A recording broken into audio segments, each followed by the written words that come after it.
E no ano passado, o centenário da morte de Ellen White, uma das fundadoras da Igreja Adventista do Sétimo Dia, também foi destaque. Alguns locais promoveram simpósios e homenagens à escritora.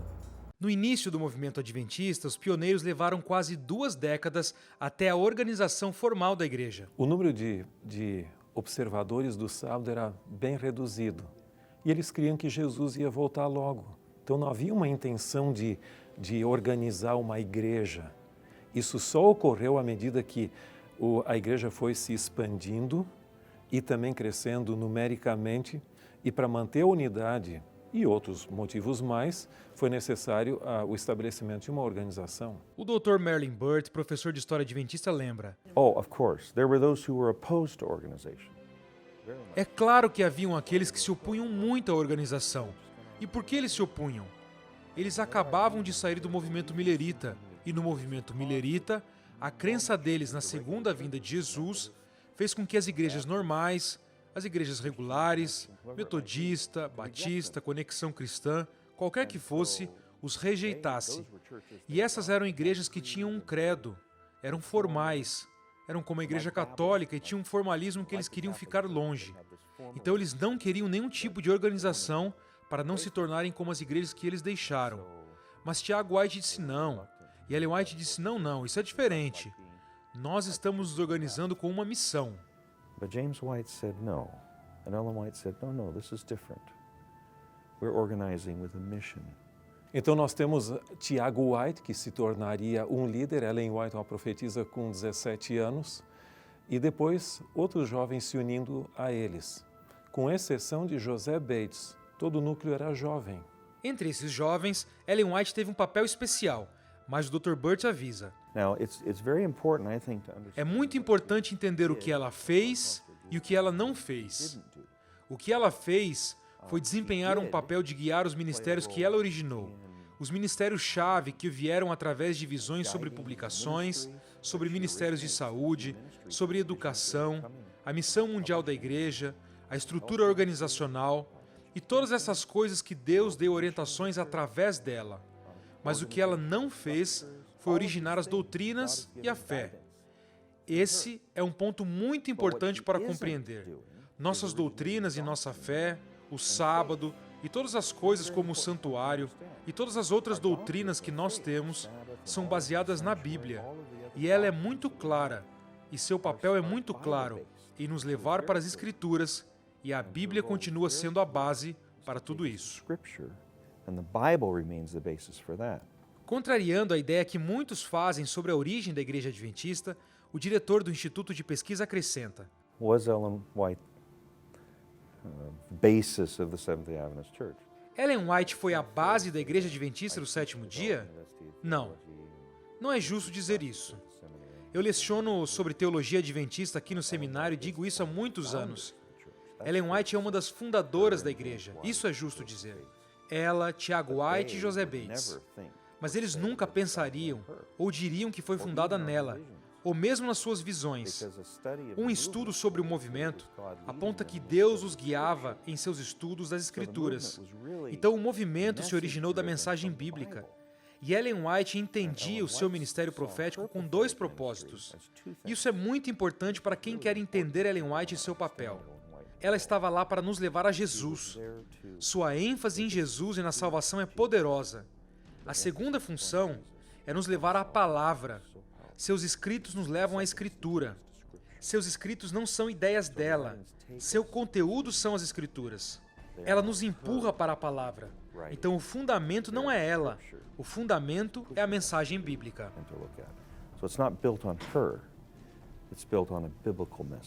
Agora, Ellen White também diz o seguinte: muitas pessoas creem que no final dos tempos nós vamos avançar sem qualquer organização. Mas ela diz, na obra de Deus não existe qualquer coisa como avançar sem uma organização. Então, que um dia ela vai acabar, sim. Mas isso é uma questão que Deus vai tratar disso, não sou eu que vou agora profetizar quando isso vai acontecer. I am absolutely convinced. Dwight Nelson, da Universidade de Andrews, resume a atuação de Ellen White dizendo: eu estou absolutamente convencido de que o ministério de Ellen White, sendo uma mulher, É o ministério de uma amiga de Deus que traz para uma geração que ouve a Deus a mensagem: não desista agora. Don't quit now. O centenário relembrou aí a morte de Ellen White, 100 anos. Tem escritos de Ellen White que, obviamente, tem muito mais do que 100 anos. Como é que uma literatura com tanto tempo de existência pode continuar atual nos dias de hoje, Pastor Marcos? Ellen White é uma escritora extraordinária. Ela tinha um talento precioso, maravilhoso, e ela escreveu algumas coisas à frente do seu tempo, e por isso essas coisas são relevantes até hoje. As pessoas estão discutindo hoje alguns temas que ela adiantou ali para a sua época. E além disso, nós acreditamos que Ellen White foi uma pessoa inspirada por Deus, uma mensageira de Deus. E quando o Espírito de Deus revela alguma coisa, o conteúdo é tão rico que ele inspira gerações e gerações sem nunca ser esgotado. A mesma coisa acontece com a Bíblia. Jesus disse que no depósito das verdades da Bíblia a gente encontra coisas antigas, coisas novas, e a gente dá um novo sentido. E a Bíblia é esse livro tão antigo, ela continua atualíssima, continua a ser lida, é o livro mais lido do mundo. E Ellen White é a mesma coisa. Ela tem alguns livros como Caminho a Cristo, que são clássicos que a gente tem que ler e reler e reler, porque um clássico é um livro que a gente não está apenas sempre lendo, mas relendo também. Esse livro que eu mencionei, ele já foi traduzido para mais de 160 línguas ao redor do mundo. E ela tem muitos outros livros espetaculares e por isso é muito atual até hoje. Dá até para falar que quem já leu Ellen White e vê algumas pesquisas hoje comprovam coisas que ela falou há tanto tempo, aquela sensação de eu já sabia, né? Sim, na área de ciência, na área de saúde, ela falou algumas coisas que na época eram novidade. E hoje essa preocupação com saúde muito grande se deve em grande parte ao movimento adventista que levou para o mundo alguns conceitos com base nessas revelações de Ellen White. Tonete queria falar alguma coisa? Um caso recente sobre contribuições, digamos, de Ellen White na área de saúde, né, ou que mostraram que ela estava à frente do seu tempo, foi essa pesquisa que foi divulgada em outubro do ano passado da Organização Mundial da Saúde, falando sobre os danos que o consumo de alimentos processados, de carne vermelha, pode causar à saúde. E Ellen White, há mais de 100 anos, já falava sobre isso. Agora, um fato interessante sobre Ellen White que me chamou a atenção, eu gostaria até de direcionar essa pergunta para o Wendel agora, ela está entre as 100 personalidades norte-americanas. E o que isso significa?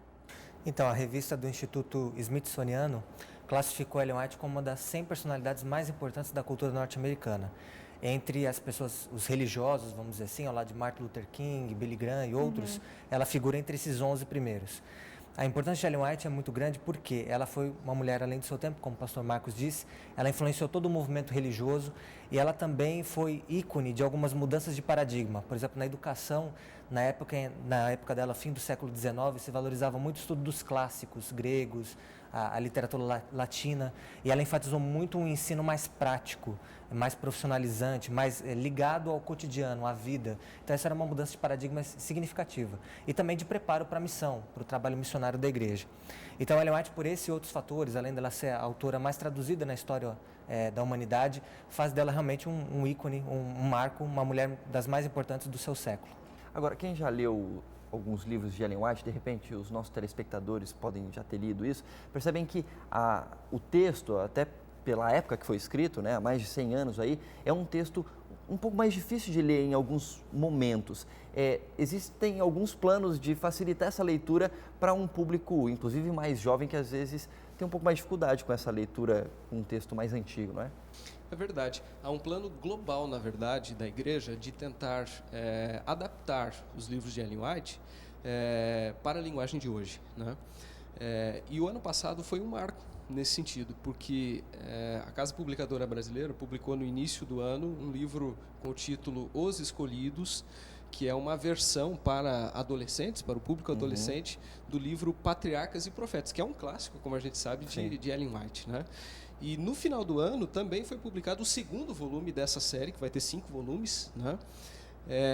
Com o título Os Ungidos, uma versão do livro Profetas e Reis.